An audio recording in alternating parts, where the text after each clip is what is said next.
Baiklah, bismillahirrahmanirrahim. Assalamualaikum warahmatullahi wabarakatuh.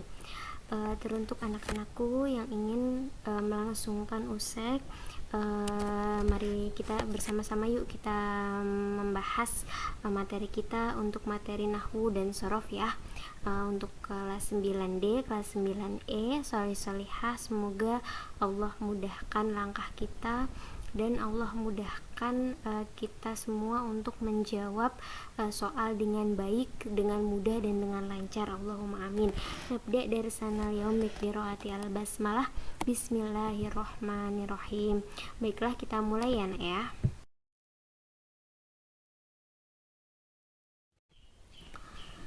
Baiklah, kita mulai dengan isim isyarah. Apa sih yang kalian ketahui tentang isim isyarah? Isim isyarah adalah kata tunjuk atau kata penghubung khusus menunjukkan sesuatu. Jika dalam bahasa Indonesia tidak jarang kita sebut ini dan itu. Jadi isim isyarah itu terdiri dari hadza, kemudian hadhihi, dzalika, dan tilka ya, seperti yang sudah kita pelajari. Isim isyarah khusus mudzakkar ini itu berarti hadza. Kalau untuk muannas berarti hadhihi ya. Contoh kalimat untuk isim isyarah mudzakkar seperti yang kita tahu, hadza mudarrisun. Kalau ganda atau dia jamak lebih dari satu berarti hadzani. Ini untuk menunjukkan dua, ganda. Nah, contoh kalimatnya hadzani mudarrisani. Nah, jadi ini untuk ganda atau untuk kelipatan ya, dua. Nah, untuk jamak yang lebih dari dua berarti memakai haulai mudarrisun. Nah, mudarrisun di sini kan berarti hum ya, jamak lebih dari 3 seperti itu.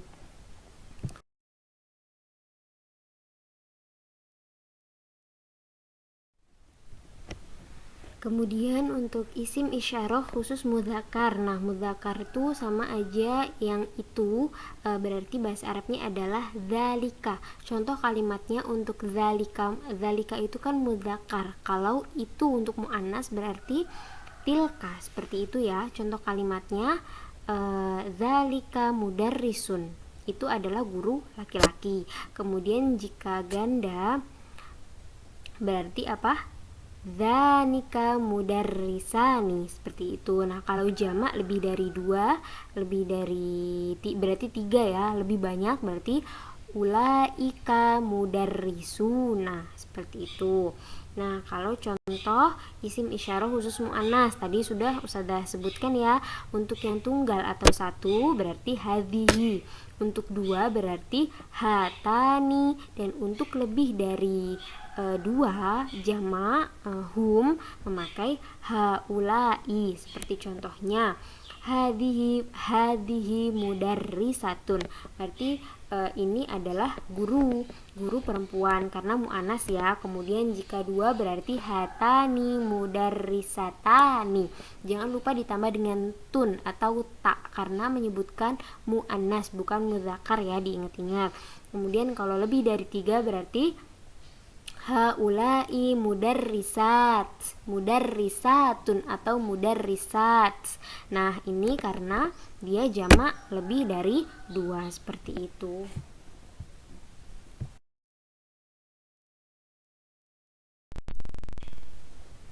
Nah, kemudian untuk itu tunggal. Nah, itu tunggal. Berarti ini tadi untuk apa? Tilka itu untuk muannas. Contohnya tilka mudarrisatun, tanika mudarrisatani. Nah, kalau jamak berarti ulaika mudarrisatun atau mudarrisat. Jadi yang diganti itu isim isyarahnya, paham ya? Kemudian contoh isim isyarah untuk mufrad muannas, hadhihi hadiqatun. Ini adalah kebun, contoh lain. Kemudian kalau ini haqibatun itu kan tas, berarti hadhihi haqibatun. Ini adalah tas. Jadi yang sifatnya muannas itu selalu diakhiri dengan ta marbutoh, seperti itu. Kemudian kalau itu tilka sayyaratun, itu adalah sebuah mobil. Kemudian contohnya lain lagi, itu buku, berarti itu buku tulis, berarti tilka kurrosatun, seperti itu ya. Jangan lupa ketika mudzakkar itu tidak ada huruf ta marbutohnya, tapi ketika muannas dia berubah menjadi diberi tambahan ta marbutoh karena menandakan untuk perempuan, seperti itu.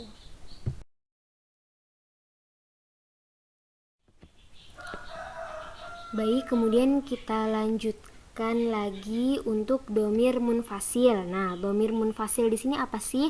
Domir munfasil merupakan domir yang penulisannya dipisah dari isim. Dari isimnya, sebab domir munfasil ini ialah domir yang berdiri sendiri. Jadi, dia itu berdiri sendiri atau tunggal. Seperti contohnya huwa, seperti contohnya anta, seperti contohnya hiya. Itu kan dia berarti kan hanya satu. Anta berarti hanya satu, anti hanya satu, ana pun itu juga hanya satu, saya, dia perempuan itu pun hanya satu, seperti itu. Contohnya ana polibun atau huwa polibun, saya seorang murid, atau dia laki-laki seorang murid. Kemudian ada contohnya lagi, hiya mudarrisatun. Nah, karena hiya di sini untuk perempuan, maka mudarrisatun diakhiri dengan ta marbuto. Jadi contohnya untuk domir munfasil ini domir yang berdiri sendiri ya. Contohnya itu ana, anta, anti, huwa, dan hiya. Tolong dicatat.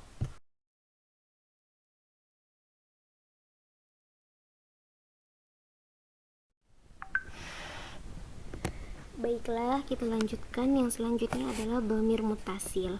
Domir mutasil itu apa sih, nak? Domir mutasil adalah domir-domir yang tidak diucapkan atau ditulis secara terpisah dan dari kata lain, tetapi selalu dikaitkan dengan kata lainnya, baik yang berhubungan dengan isim, fiil, ataupun huruf.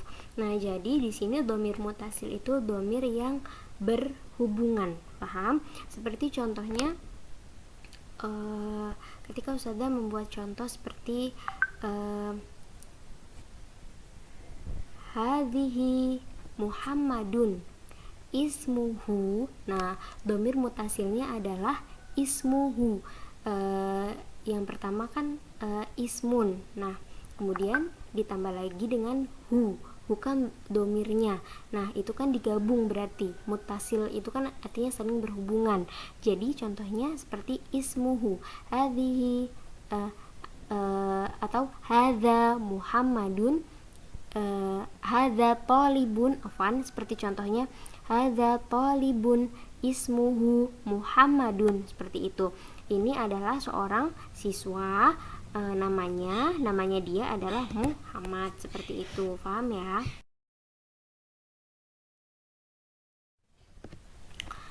Nah, di sini seperti contoh lain lagi ketika dia rofa atau marfu'un wa alamatu raf'ihi domatun dohiratun fi akhirih. Jadi di sini dia marfu atau diakhiri dengan domah. Contohnya seperti darostu. Nah, di sini kan kata aslinya adalah darosa. Ketika dia digabung dengan tu, domir tu di sini menjadi domir mutasil. Jadi dia berhubungan. Paham ya? Kemudian contoh yang kedua itu ada zahabna ilal madrasati. Nah, afwan di sini madrasati t-nya itu harusnya tak marbutoh ya. Saya tulis sini. Zahabna aslinya kan kata fiilnya adalah zahaba. Nah, ketika dia ditambah dengan domir na itu nahnu, maka dia menjadi domirun mutasilun. Jadi dia berhubungan menjadi zahab. Nah, seperti itu ya. Nanti kalau disuruh menyebutkan domir mutasil berarti kalian menghubungkan antara isim, fiil, atau huruf. Kemudian disambung dengan domirnya. Seperti itu, paham ya?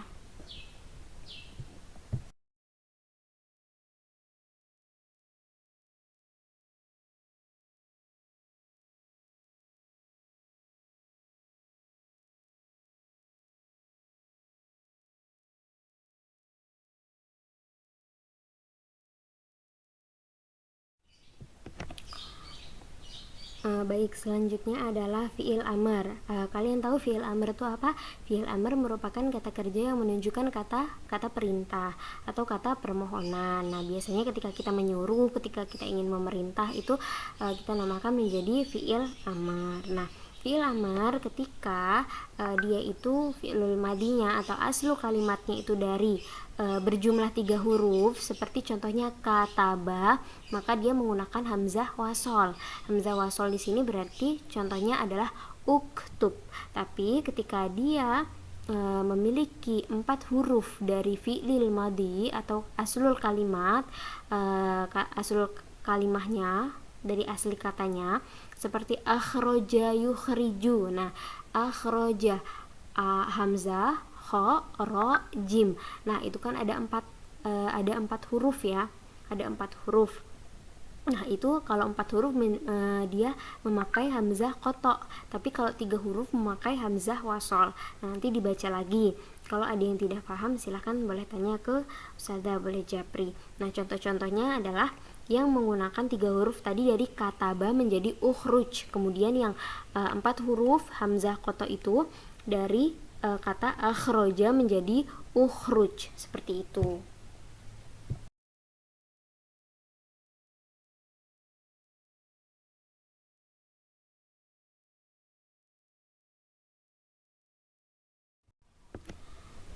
Nah, baik, selanjutnya fi'lul mudhari. Apa sih yang kita tahu tentang fi'lul mudhari? Fi'lul mudhari itu adalah kata kerja yang hendak dikerjakan atau yang saat ini sedang kita kerjakan. Nah, itu merupakan disebut sebagai fi'lul mudhari. Nah, fi'lul mudhari ini juga dalam bahasa Arab adalah kata kerja yang sedang terjadi atau yang akan terjadi, sama ya. Nah, contohnya dari kata contohnya dari kata menulis menjadi yaktubu. Jadi fi'il mudhari ini selalu diawali dengan huruf ta ataupun huruf ya, seperti itu. Ketika dia duduk berarti menjadi yajlisu, asal kalimatnya adalah jalasa. Ketika dia bermain menjadi yal'abu, dari asal kalimat la'iba. Kemudian ketika pergi menjadi yadhabu, dari asal kalimat dhahaba. Kemudian pulang ini menjadi yarji'u, dari asal kalimat roja'a. Kemudian membaca menjadi yaqra'u, dari asal kalimat qara'a, seperti itu. Kalau yal'abu berarti dia domir, dia mudzakkar. Tapi kalau tal'abu berarti dia domir anta atau kamu laki-laki, seperti itu ya.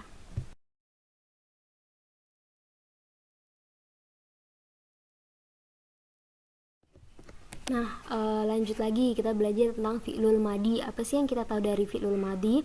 Fi'lul madi adalah kata kerja yang menunjukkan terjadinya sesuatu di masa lampau. Jadi fi'lul madi adalah kata kerja yang memang dia itu sudah mengerjakannya tuh udah dulu, jadi di masa yang lampau atau sudah terjadi, seperti itu. Seperti di sini fi'lul madi itu selalu mabni alal fathi. Nah, jadi dia harus fathah, diakhiri dengan fathah. Seperti contohnya ghosala.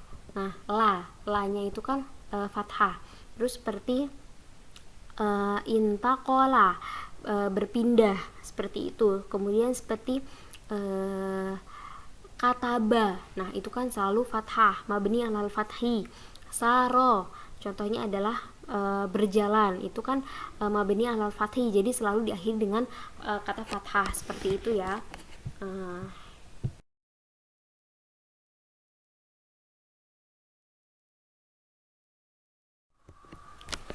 Kemudian kalau isim mausul, apa yang kita tahu dari isim mausul? Isim mausul adalah kata sambung. Nah, ini kata sambung ialah isim yang bermanfaat untuk menghubungkan sejumlah kalimat atau pokok kalimat menjadi satu kalimat. Jadi ketika kalimat itu pisah, bagaimana caranya kita menjadikan satu menjadi satu kalimat gitu. Jadi ketika ada kalimat yang pisah, kalimat yang pisah antara satu dan satunya, kemudian dia bisa digabungkan. Nah, itu seperti apa? Nah, contohnya perhatikan misal pemakaian isim mausul dalam menggabungkan dua kalimat di bawah ini. Nah, contohnya seperti ini. Yang kalimat pertama, ja'al mudarrisu, guru itu datang. Yang kalimat kedua, al mudarrisu yu'alimu al-lughatal arabiyyah, guru itu mengajar bahasa Arab. Jadi guru itu datang, guru tersebut mengajar bahasa Arab. Jadi kalimat apa yang tepat untuk menghubungkan antara kalimat satu dan kalimat dua? Nah, berarti kita harus menghubungkannya dengan kalimat alladzi. Nah, alladzi yang disebut dengan alladzi di sini adalah isim mausulnya, seperti itu. Alladzi atau alati. Kalau alladzi itu mudzakkar, kalau alati itu untuk muannas. Di sini alladzi itu mudzakkar karena menerangkan bahwa al-mudarrisu di sini adalah guru laki-laki. Jadi ketika kalimat itu digabungkan menjadi ja'al mudarrisu alladzi yu'allimu al-lughatal arabiyyah. Jadi guru itu datang yang mengajarkan bahasa Arab, seperti itu ya.